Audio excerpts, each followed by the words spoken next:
What's going on, guys? So, as you can tell by the title of this video, I very recently watched the question video put out by JUSTINUS builds. How is your backlog affecting you? And actually, I was watching Joey Ganoda's response video to that first, and he's talking about basically how he got to the point that he accumulated such a massive backlog. And I was talking to him, and he's like, "Hey, you should make one too." I was like, "Okay." So I figured I'd go ahead and do the same thing, because it is a very, very interesting question. What does your backlog mean to you? What is it? How does it affect your life? How does it affect your building, your hobby, and stuff like that? And of course, being a YouTube reviewer, not just a builder like normal, really does make a big difference on this end. And just real quick, like just to pan the camera over. So the current backlog as it is obviously isn't everything you can't see.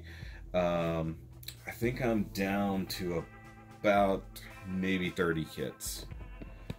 I was at 50 or 60 not long ago, and just slowly been working through it.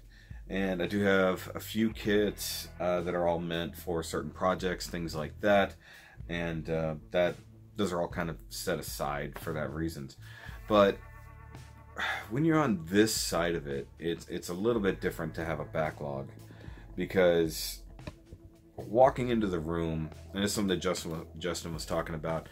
He was asking, you know, when you walk into your room, your nerd room, your work room, your workspace, whatever, and you see the pile of kits, or you see the shelves and shelves of kits, you know, what does it mean to you? What does it affect to you? As like, is it depressing to see it, be like, oh, I gotta do all this? Or is it like, oh hey, yay, I've got stuff to work on? In my case, it's somewhere right in between, because it's a job, but it's also a hobby. And the backlog as it stands hasn't shrunk much, because I've had a steady influx of new kits coming in and building them right away. So all the Build Divers kits that were coming out, jumping on those as soon as they came in, knocking those out within a few days, and then moving on. With the exception of a few master grades recently, I haven't been plowing through them. I mean, it's just only recently, since right before Double October, has the backlog really started to go down. Getting through IBO builds, IBOP Bandais that I was sitting on, things like that. And of course, the stuff that I had for Double October was part of the backlog, but is not anymore. Obviously, I've plowed through those very, very quickly. But now I've gotten to the point where I've got, you know, a few select kits that have been sitting on for quite some time.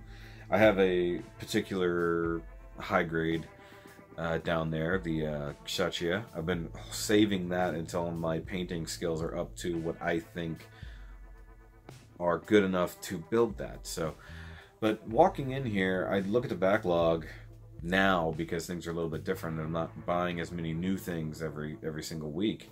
Looking at it as, okay, this is what I've got. It's like, okay, I've got way more space on my shelves than I used to have, and that makes a difference. Whereas before, I looked at it and went, okay, my shelves are overflowing, and I've got several boxes of stuff sitting here that all need to be built. And I just look at it as, oh crap, I've got to get through all these. Now I look at it as, well, this is it. Because right now, I'm kind of on a buying freeze. There's a lot of good stuff coming out, or already out, and I'm on a buying freeze. And coming back from buying multiple kits a week, ordering almost every Friday to have another box coming in sometime soon, to ordering one kit in the last couple weeks, like, period, has been a major change.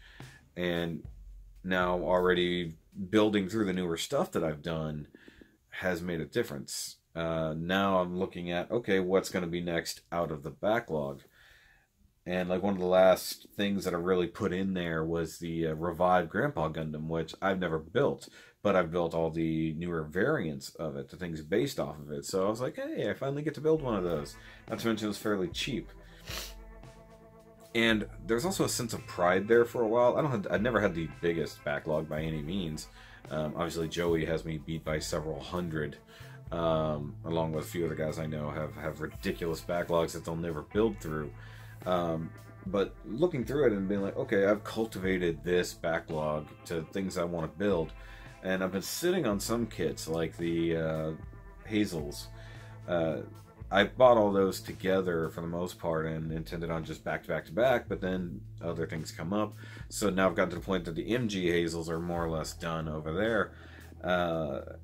And now I need to build the HGs just to get back to it, which I'm wanting to, I just haven't. I also have things like effect parts and things like that that are also technically part of the backlog for projects that I have coming up, customs and things like that are all in the works. I have a whole set down there that is just for that reason as well. And I've got 2 customs I'm already very well deep into that I have to make time for. And with the busyness I've had over the last couple months, plowing through constant build diver kits and then doing an entire month of content in only a little bit of time, I have not been paying any attention to those customs. So when I look at the backlog now, it's like, okay, well, if I'm doing this time, I can work out my schedule. I'll be like, okay, so if I don't have anything super new coming in every week, I don't have to prioritize that. Now I just can pick and choose what I want to do. So it went from a big sense of pride of look at how many I've got and look at all my P-Bandais to, okay, now I've got all of these projects I need to work on, stuff like that. So it's a little weird.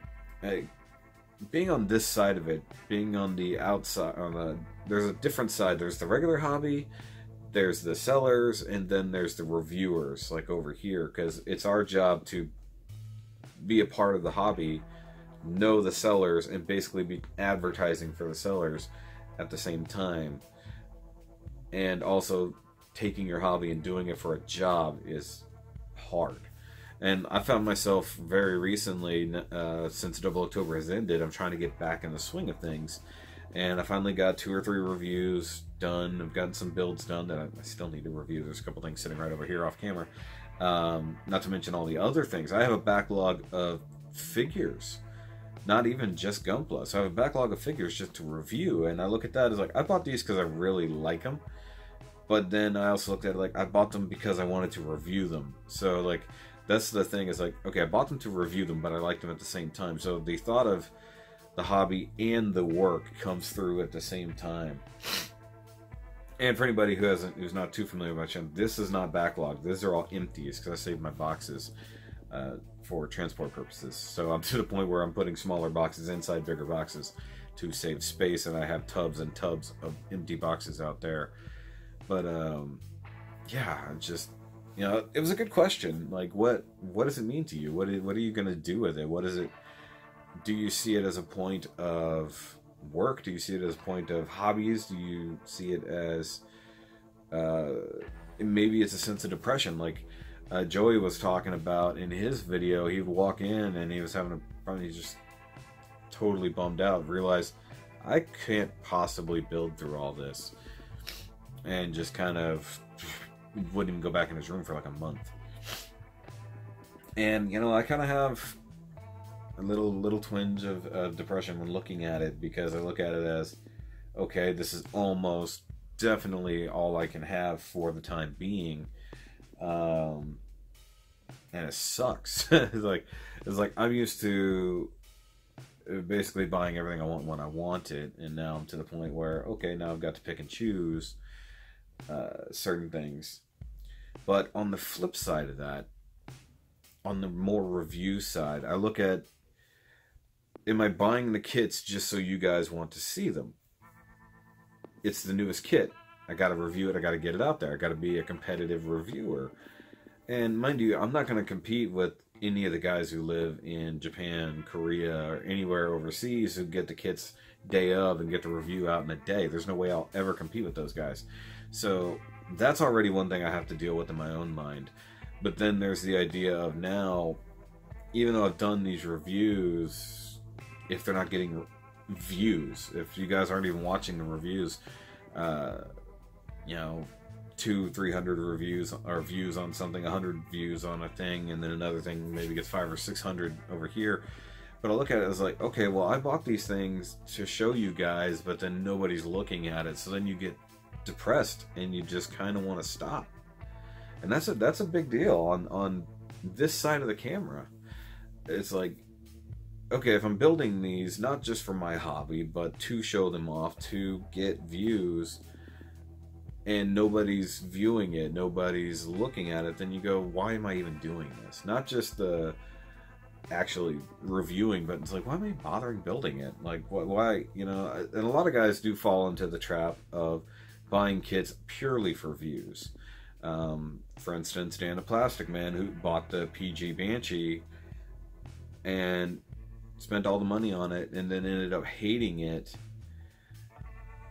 didn't finish the build, gave it a terrible review, and then sold it for pennies on the dollar because he bought something that he thought that people wanted to see, but then he didn't even produce the thing he wanted to show off. So I mean, that's a different problem.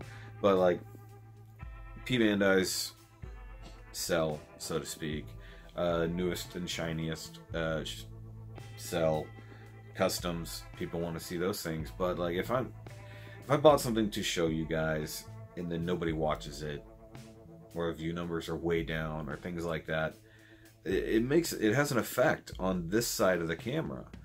Not just like, why did I bother even reviewing it, but then like, why did I bother building it? It's like, I usually don't. If it's something that guys are purely gonna do for that, I kind of avoid that. If I'm interested in it, I'll build it. I say that. It's like, if I've got the money and if I'm interested in it, I will build it. That's what it comes down to. I'm never gonna build something just because, you know, I think it'll get views. That's a waste of my time and my money, especially if it doesn't get viewed.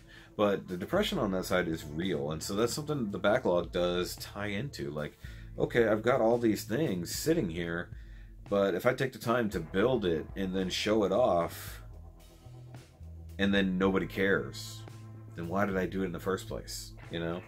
It's like, we live for you guys for the most part. We take our hobby and we share it with you guys. On your side, if you don't bother to show that it matters at all, then it does affect us on this side. Or maybe it's just me, I don't know, maybe it affects everybody. Views, likes, comments, all those things affect us on this side, and it's tied directly into the hobby. So, you know, if we choose to do that and then there's no payoff other than the satisfaction of building the kit, which it should be enough, but when you're, once again, when you're doing your hobby for a job, you hope that your hobby pays off, like literally. And if it doesn't, then it makes you wonder why you're bothering at all with that hobby. I'm gonna keep saying that over and over. So Gunpla in and of itself is probably going to have a limited shelf life on this channel, even though it's been the backbone of this channel. But, you know, at some point it's just going to be, I can't build everything, I can't buy everything, so that's the one thing I can run out of fairly easily. It's the most time consuming and everything like that. The figures, they are what they are. Transformers, they are what they are. But Gunpla is probably going to be the thing that runs out, and that's also kind of depressing. Like, you know, it's like, it's been a hobby, it's been a thing, it's been a thing that I've used to offset my own depression, as I've talked about before with other people. You know, so before it was a job, it was the hobby, and it was a distraction, it was something to rebuild my life with, no pun intended. And then now to be doing the same thing for fun and for a job and for entertainment purposes for other people, you know, it makes a difference. And then to kind of be watching that dwindle hurts a little bit. So it's like, try to take the joy in where you can. Like, I've got reviews coming up very soon that I really, really do enjoy the kit. I enjoyed the build. And after building like a madman for a couple weeks to get through Double October, I took a long break and then said, okay, now I got to get back to it. And I had to find things that wanted to rekindle my interest in it. So I bought a couple new kits and then went right to them. Once again, avoiding the backlog. So it's almost like I'm going to go with the newest thing I buy and not what's in the backlog, because like that's like the mainstay. That's the thing that's here to fill out the room. If I work my way through that, then all I have is whatever comes in. So, you know, it's an interesting thought that Justin brought up. Not everybody's going to have the same effect, because a lot of people don't have backlogs. A lot of reviewers don't have backlogs. They're building the newest thing that comes out and getting right after it. You know, some people only have 5 or 10 in their backlog just to kind of keep it small, so it's always moving. They're always buying, but they're always building. But then a ton of people, they just keep buying and buying and buying. And if you're wondering why I have a red thumb, just wait. You'll find out. That's coming up sometime soon. But I just wanted to go ahead and share these thoughts while I was having them. Obviously, I'm wearing my Double October shirt, which, guys, go buy some Double October gear. It's in the description down below, as usual. But yeah, let me know in the comments down below what you guys experience. Like, if you see your backlog, what do you feel about it? Stuff like that. Whether you're a reviewer, you're just a casual builder, or you're whatever. You know, how does it affect you? I mean, it is what it is. And it's one thing to see, and this is kind of a thing here, because obviously I have all the things I've built on display, but I also have the backlog on display. So it's like, do you take the pride in what's done, or do you take pride in what is yet to come? It's a weird thought, but I'll leave you with that, guys. So I'll catch you later. Make sure you like, subscribe, do all the things. We've been growing steadily this October, so yay for that. And of course, thanks to Joey for sort of bringing this to my attention. I somehow missed the JUSTINUS video, even though I'm subscribed to him. Dumb YouTube. But like, comment, subscribe, t-shirts, Patreon, all the things. And look forward to all the things coming up very soon. I think I have a video coming out soon. I don't know. Double October. See you guys later. Remember, as always, to keep on building. Unless it means the end of your backlog, then slow down a little bit, I think. Okay, bye.